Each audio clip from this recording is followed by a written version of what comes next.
Bonjour tout le monde, c'est Dorian et bienvenue sur ma nouvelle chaîne. Bon, c'est pas, je vais pas faire que la chaîne soit un truc pour tout le monde, si on peut dire ça comme ça, parce que je sais pertinemment que personne va regarder cette chaîne. Qui regarde de la littérature de nos jours? Donc, cette chaîne sera juste, en quelque sorte pour moi, ma bibliothèque personnelle parce que je lis et parfois j'oublie ce que j'ai lu.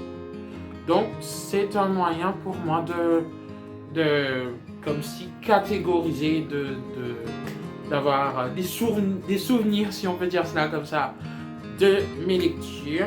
Et donc, pour la première vidéo, je vais faire un petit mid-year book wrap-up, quelque chose comme ça, parce que, écoutez, vous n'allez pas avoir des vidéos tous les mois avec, comme les autres créateurs de contenu, avec une pile qu'ils ont lu avec, je sais pas moi, 50 livres dans un mois.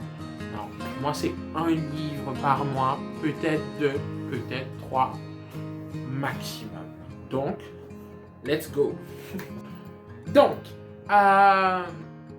en ce moment, vous êtes sur mon ordinateur. Donc, si vous me voyez regarder comme ça, je regarde les notes que j'ai sur mon ordi. Mais déjà, j'ai bien voulu commencer l'année parce que je venais de sortir donc de décembre où j'ai lu le premier opus du cycle de l'héritage, je pense Inheritance Cycle, Eragon. Donc, c'est juste en haut le livre. J'ai lu Eragon en décembre, je voulais continuer sur la même portée. J'avais déjà comme si acheté le deuxième, l'aîné, mais je me suis dit, bon, on va comme si step out de l'univers de fantasy, high fantasy, entre guillemets. On va step out de l'univers du fantasy et on va essayer de voir quelque chose d'autre. C'est là que j'ai lu Le Chant d'Achille. Alors, Le Chant d'Achille, c'est ma troisième ou quatrième relecture, je pense. Parce que la première fois, je l'ai écouté en anglais. La deuxième fois, je l'ai lu en anglais. La troisième fois, je l'ai écouté en français. Quand je l'ai écouté en français, ça m'a déchiré le cœur, obliterated me. Mais je me suis dit que si j'allais le lire, j'avais peur de le lire en français au fait. J'avais peur de le lire en français parce que je sais que c'est un livre qui allait me toucher à un point où j'allais pas tenir. Mais j'ai pris mon courage à deux mains. Je me suis dit, bon, il est arrivé un moment, tu peux pas dire que tu as lu le truc, qu'en réalité, tu as juste... Certes, je sais, c'est l'original, j'ai lu en VO, mais je pense que Le Chant d'Achille en français, c'est quelque chose. La personne qui a traduit ce livre, je vais mettre le nom au bas, le nom de la personne qui a traduit le livre. La personne ou les personnes qui ont fait le taf de la traduction dessus, vous avez fait un très bon boulot, vous avez traduit comme si... Vous avez traduit ce que l'autrice voulait faire passer au fait. Alors, pour ceux qui ne le connaissent pas, parce que je pense pas que beaucoup de gens ne le connaissent pas, mais je vais dire quand même. Le Chant d'Achille, au fait, c'est l'histoire entre Achille et Patrocle. Achille qui est le fils d'un roi qui s'est marié à une Néréide. Il est destiné à mourir. Étant demi-dieu, les Nornes ont déjà dit il est destiné à mourir. Et dans la Grèce antique et dans la mythologie antique, quand les Nornes ont dit une prophétie, celle-ci ne peut pas être changée. Tu peux faire ce que tu veux, mais la prophétie arrive toujours. C'est là que le père d'Achille, lui, il recueillait des enfants orphelins, entre guillemets, les orphelins, les rejetés et autres. Les gens pensaient qu'il faisait cela par bonté de cœur, mais en réalité, le gars, il prenait comme si des soldats dès le plus jeune âge. Comme ça, il construisait la fidélité de son armée, si on peut dire ça comme ça. Imagine-toi, tu as quelqu'un qui t'a pris dès le départ, t'es orphelin, il t'a nourri, il t'a logé. Comment est-ce que tu vas pas te battre pour lui? Certes, moi je vais pas le faire parce que je suis paresseux, Mais eux, ils le font parce qu'ils sont grecs. Donc, tous les Grecs vont aller à la guerre pour quelqu'un. Passons. Mais ouais. Donc, en même temps, Patrocle, lui, de son côté, je pense pas que ça va être un grand spoil, mais Patrocle a malencontreusement, par accident, vraiment par accident, donc faites pas vos grandes gueules, vraiment par accident, Patrocle, il a malencontreusement tué, parce que il est tout fragile, les autres, ils venaient et genre le chahuter, et lui, se défendait au fait. Il a juste poussé un des garçons des rois avoisinants, des grands comtes, pardon, avoisinant le royaume de son père, et il a été exilé. Étant exilé, son père l'a envoyé chez Achille, donc pour être recru par le père d'Achille dans son armée, son orphelinat couvert. Enfin, son armée recouverte. Vous avez compris. Mais ouais. Donc, ouais. Les gens ne l'aimaient pas. Les gens n'aimaient pas Patrocle parce que déjà d'une, ils se disaient, ben, où est-ce qu'il sort le connard? Mais ouais, suite à cela, quand ils ont appris ce que Patrocle a fait, ils étaient, mais je te dis, ils étaient dégoûtés, ils étaient... C'est pour ça que je déteste les enfants. Je les adore bébés jusqu'à 3 ans. À 3 ans jusqu'à l'adolescence, je les déteste. À partir de l'adolescence jusqu'à leurs 99 ans, je les adore. Mais ouais. Mais Achille, lui, il n'a pas regardé tout ça. Déjà, d'une, il était juste intrigué par Patrocle. Il était intrigué par Patrocle et il voulait connaître... Il voulait savoir c'était qui Patrocle. Ben, ils ont commencé une grande amitié. Patrocle est devenu en quelque sorte le page d'Achille, son compagnon qui veut dire donc comme son frère d'armes, comme on dit. Et puis, je ne vais pas vous spoiler plus que cela. Allez lire le livre si vraiment vous souhaitez être comme si avoir le cœur brisé, mais en même temps être satisfait à la fin. C'est satisfaisant. Les gens qui disent que c'est une tragédie, non, c'est pas une tragédie. C'est de la mythologie. Donc, ouais, c'est pas une tragédie, mais à la fin, tu te dis, wesh. Et mon dernier mot, mon mot final pour le chant d'Achille, c'est que la relation entre eux dépasse les limites de la compréhension humaine. La dévotion qu'ils ont pour chacun dépasse la limite des sentiments humains. Donc, si vous souhaitez comme si avoir une perspective de cela, allez voir le chant d'Achille. Alors, je vais vous mettre la photo ici. Wings of Starlight, c'est un prequel de La Fée Clochette qui raconte l'histoire de Milori, le nouvellement Lord de l'Hiver, et Clarion, la future reine de la Vallée des Fées. À savoir que suite au film de Clochette, je pense, il y avait un film avec Clochette où elle avait rencontré sa sœur, Les Secrets des Ailes ou Secret of the Wings, quelque chose comme ça. La relation entre Milori et la reine Clarion a été dévoilée. C'est là que ça a eu beaucoup de hype et les gens ont commencé à demander vraiment un prequel. Mais déjà, j'ai vu que le prequel est venu un peu trop tard, au fait. Après qu'ils ont annulé la continuité de la série, donc de la Fée Clochette. En plus, c'était des bons films, au fait. J'adorais Clochette, même si dans le premier, c'était une peste. Mais ça, c'est quelque chose d'autre. Mais ouais, j'adorais, j'aimais bien le plot et tout. Certes, c'était pour les enfants, mais les adultes également pouvaient... Enfin, je vais pas dire que j'ai 30 ans quand même, je suis encore jeune, mais... T'as compris le bail, quoi. T'as compris ce que je voulais dire. Mais ouais. Là, c'est un prequel, au fait, qui te raconte l'histoire, comme j'ai dit, du futur du Lord de l'Hiver actuel, très jeune Lord de l'Hiver, et de la future reine Clarion. À savoir que dans la vallée des fées. Les fées naissent du premier rire d'un enfant, mais les reines, parce qu'il y a les reines, moi avant je pensais qu'il y avait uniquement la reine Clarion, et la meuf, elle vivait et je ne sais combien d'années, mais non. Les reines, eux, ils ne naissent pas des rires des enfants. Eux, ils naissent des étoiles filantes. Ils sont l'essence même de la poussière de fée. Et quand une fée, donc une reine, va arriver vers la fin de sa vie, comme si elle a donc sa remplaçante qui vient. Elle doit former sa remplaçante pour pouvoir reprendre cela. Mais la reine actuelle, elle cachait des informations à Clarion.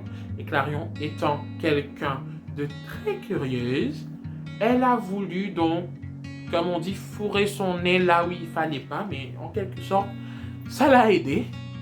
C'est là qu'elle se disait que, étant donné qu'elle va devenir...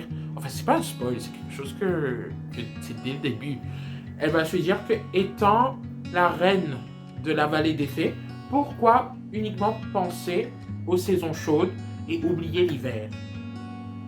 En pensant cela, comme vous le savez bien, il y avait la séparation entre les saisons chaudes et les fêtes d'hiver, parce qu'il y a un souci. Donc, quand ils vont là-bas, leurs ailes se brisent, tout est quanti. Mais Clarion, elle est têtue. Elle est têtue.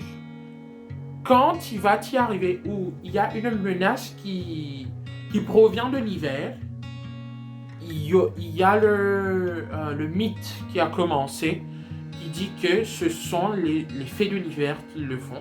Parce que, mind you, il n'y avait pas de contact avec les fées de l'hiver. Aucun contact. C'était genre les fées des saisons chaudes et les fées d'hiver. Donc, toi, quand tu sais pas qu'est-ce qu'il y a là-bas, tu vas accuser et tu vas dire ouais, c'était eux.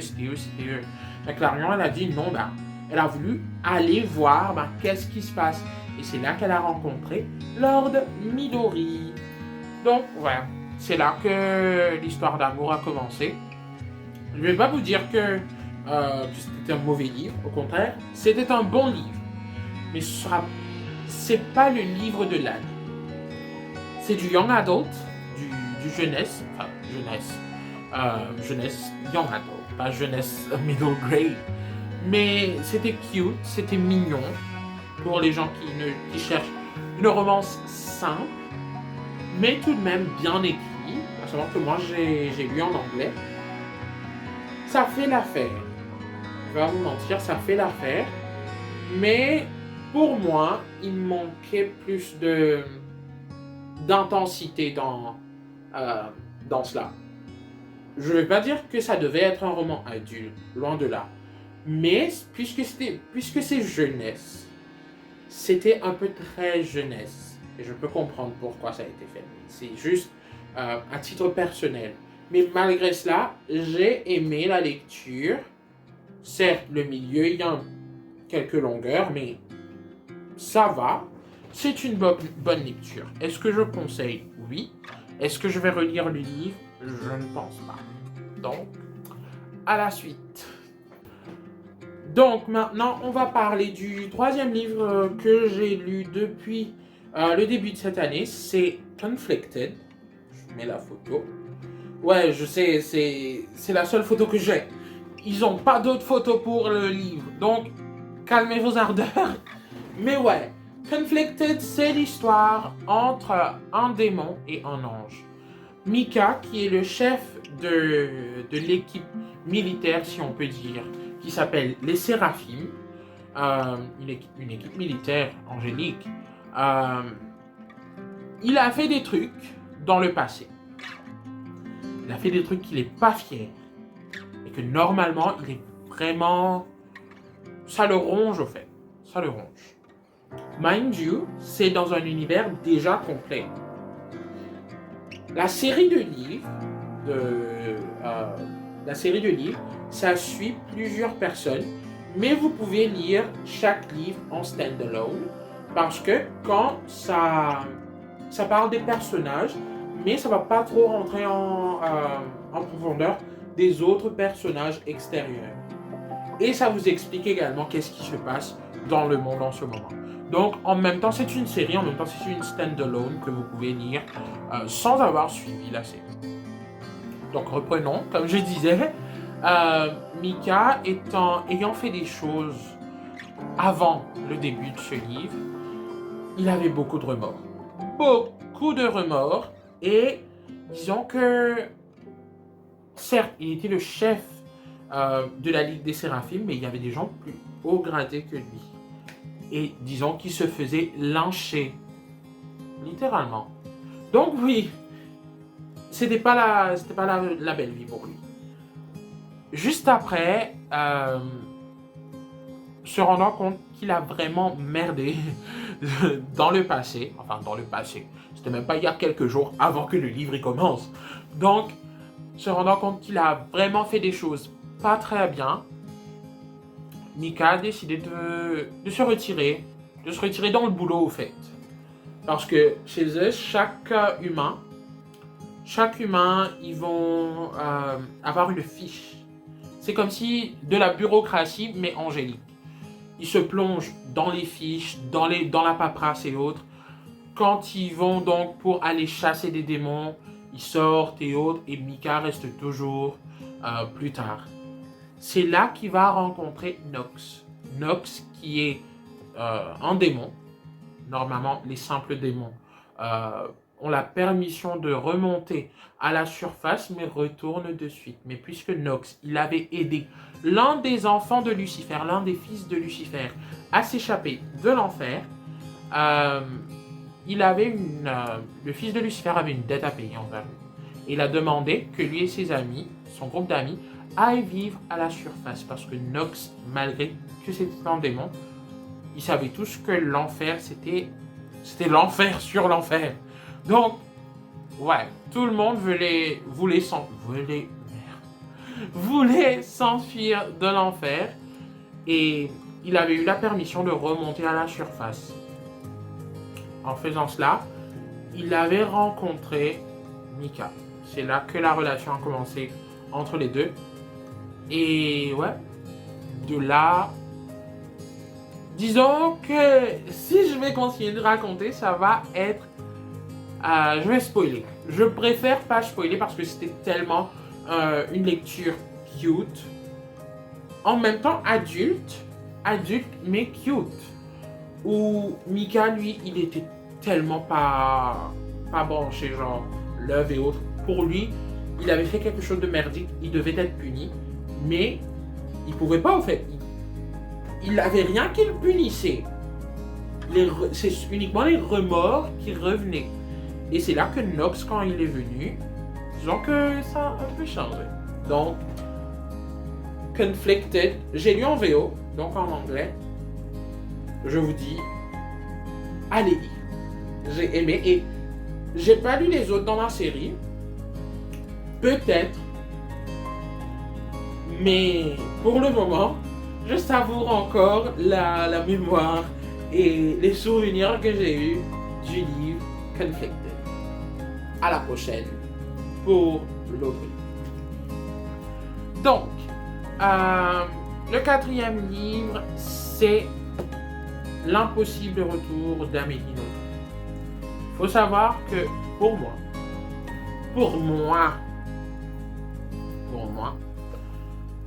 Amélie Nothomb est l'une de mes autrices préférées. Pourquoi? Cette femme est folle.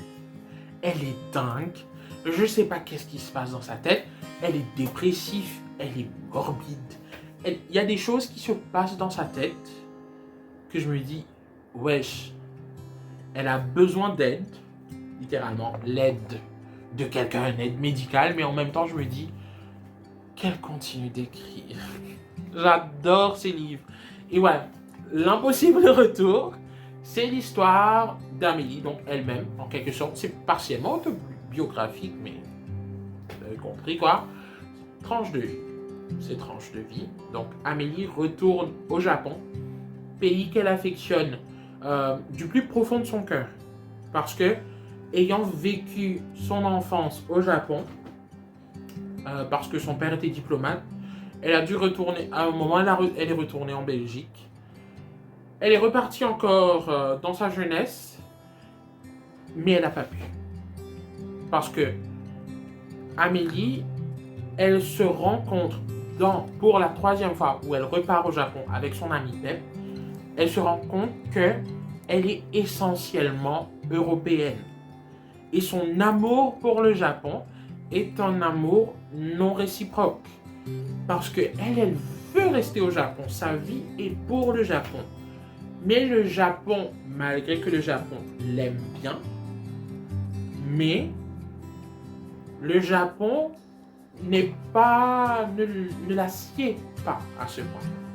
Donc, il y avait ce contraste entre Amélie qui connaissait le Japon et retrouvait des choses qu'elle connaissait bien, et Pep qui découvrait pour la première fois ce pays-là.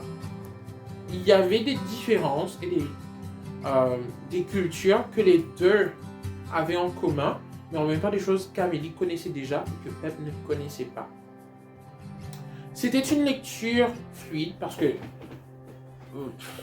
la meuf, quand elle écrit, c'est très gros, c'est très espacé et c'est un grand format. Donc, c'est très gros, c'est très espacé. C'est une lecture de... Je pense que j'ai lu ça. Alors, c'est, je pense, 150, 160 pages. Comme je vous ai dit plus tôt dans la vidéo, je ne suis pas quelqu'un qui lit vite. Je prends mon temps pour lire, spécialement les livres en français, et spécialement les livres d'Amélie Nothomb. J'ai lu ce livre-là dans 3 jours. Donc ouais, 3 jours. Donc j'ai fait 50, 50, 50. 50 pages par jour. J'ai aimé passer ce petit bout de temps avec Amélie et Pep. Et ouais, j'ai aimé ma lecture. Donc ouais, j'espère vraiment, parce que quand j'ai lu, certes, pour moi, mon avis est biaisé, parce que j'adore l'autrice, mais je ne vais pas dire que c'est son meilleur ouvrage. J'avais lu d'elle le livre des sœurs, c'était quelque chose. Le livre des sœurs, c'était quelque chose. Dans le top de mes lectures d'Amélie Nothomb, tu as Soif en premier, le livre des sœurs, L'impossible retour, Barbe bleue. Donc là, je pense à lire les prénoms épicènes. Je sais pas, je pense que je vais passer à la librairie. Je vais essayer de voir. Mais ouais. L'impossible retour d'Amélie Nothomb. Pour moi, mon avis est biaisé. Banger. Et j'adore. J'adore. Allez lire. Allez. Passe à la dernière partie, donc le dernier livre que j'ai lu. Et le 5e livre que j'ai lu de cette année-ci, enfin jusqu'à mai, donc de janvier à mai, je compte de janvier à mai, c'est L'aîné. Donc là, c'est la série Eragon, Inheritance Cycle, je pense c'est en anglais, le cycle de l'héritage, je pense que ça se dit en français, mais ouais. J'ai lu L'aîné et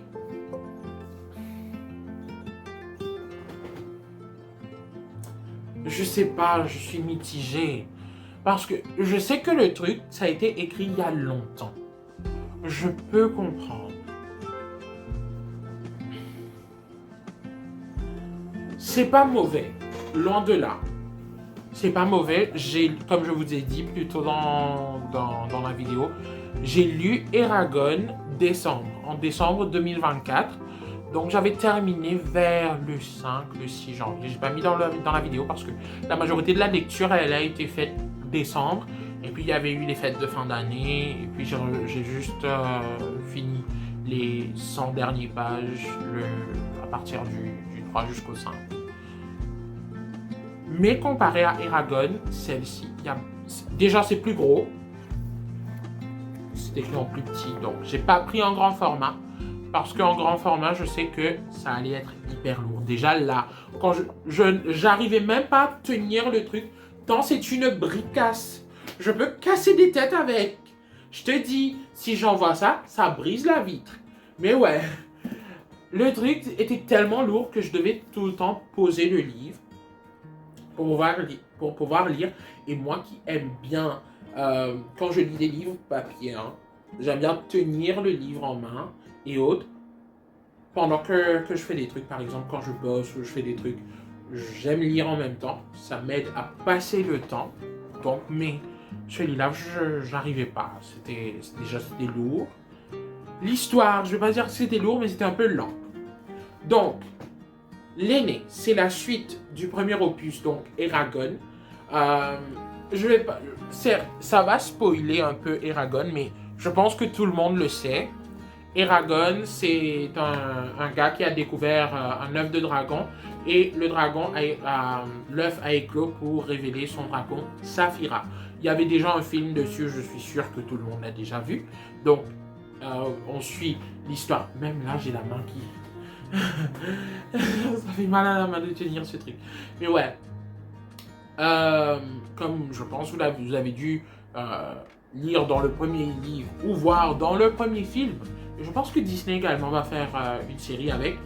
Eragon doit quitter son village de Carvajal après que le seigneur de Agalexia, je te dis les noms dans ce livre, et le truc c'est qu'ils ont dû mettre un glossaire à la fin de la langue elfique et des noms pour pouvoir te retrouver. Mais ouais, le roi voulait cet œuf égaré qu'Eragon a gardé et maintenant le dragon est attaché à lui, Saphira. Il doit fuir Carvajal, son village natal, où les sbires du roi ont brûlé la ferme de son oncle. Étant orphelin, il vivait avec son oncle et son cousin. Il a dû donc aller voir les Varden et à la fin, il arrive chez les Varden. C'est ça le spoil au fait. Eragon arrive chez les Varden. Bon, passons. Ça c'est fait. Maintenant, on reprend directement de suite après le premier livre.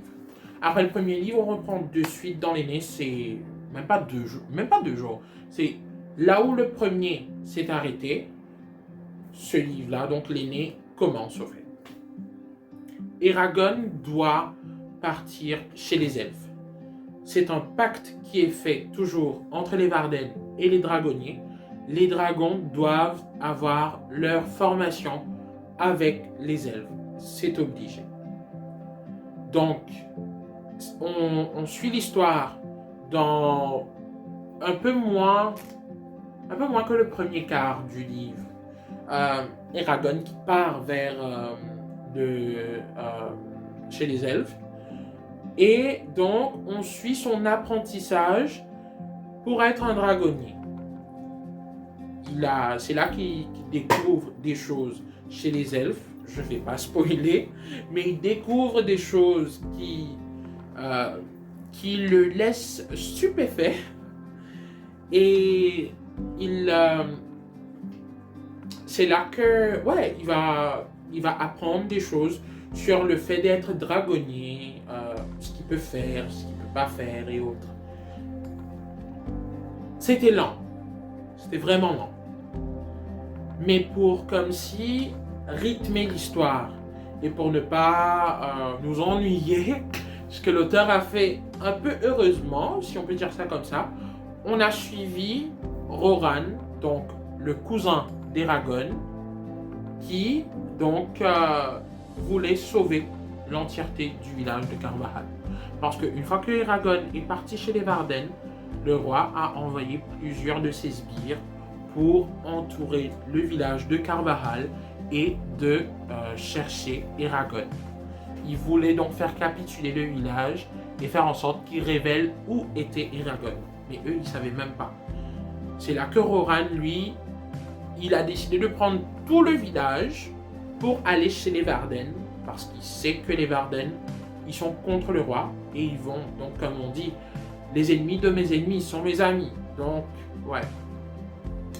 Au début, c'était top, la résistance de Roran et autres, Mais du moment où le village tout entier a commencé à le suivre pour aller chez les Varden,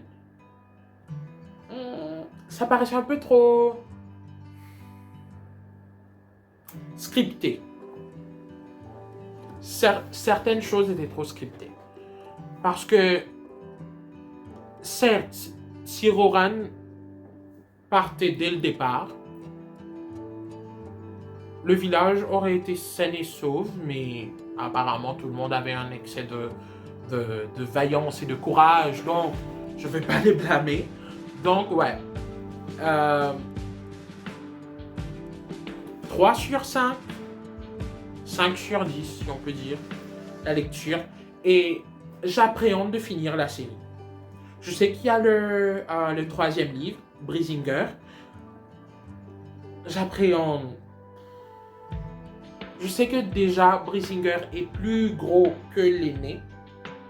Et selon les revues que j'ai vues, ils disent que la longueur qu'il y avait dans l'aîné, c'est peu comparé à Brisinger. Et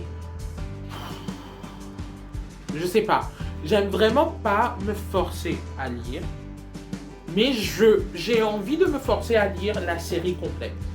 Parce que moi, j'adorais le livre Eragon, j'ai aimé le livre Eragon, et j'adorais le film, parce que j'ai découvert le film avant le livre.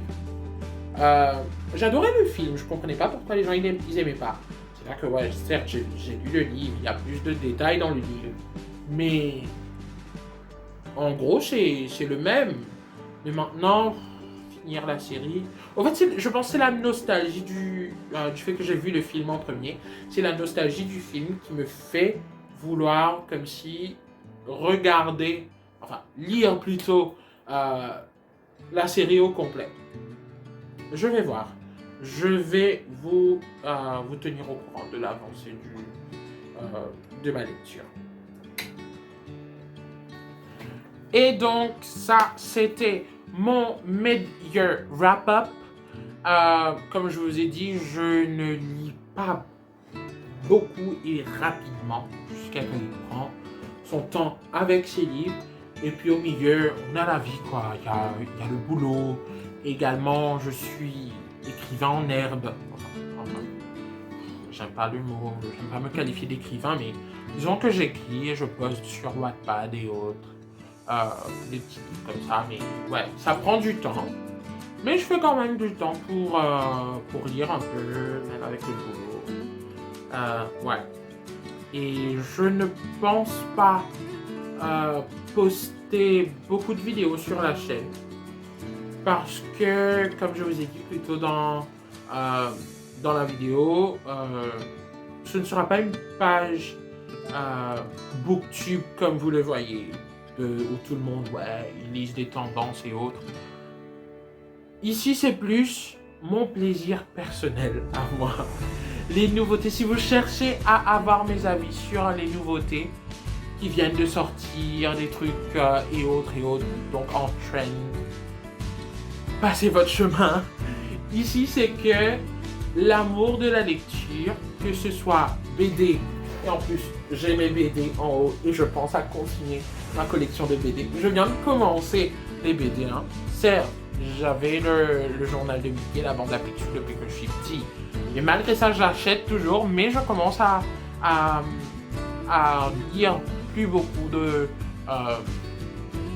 d'albums de bande dessinée, par exemple. J'ai lu Torgal, que j'aimais bien. Malgré que j'ai commencé la lecture, au milieu de la série, j'ai pas eu le premier tome de Torgal.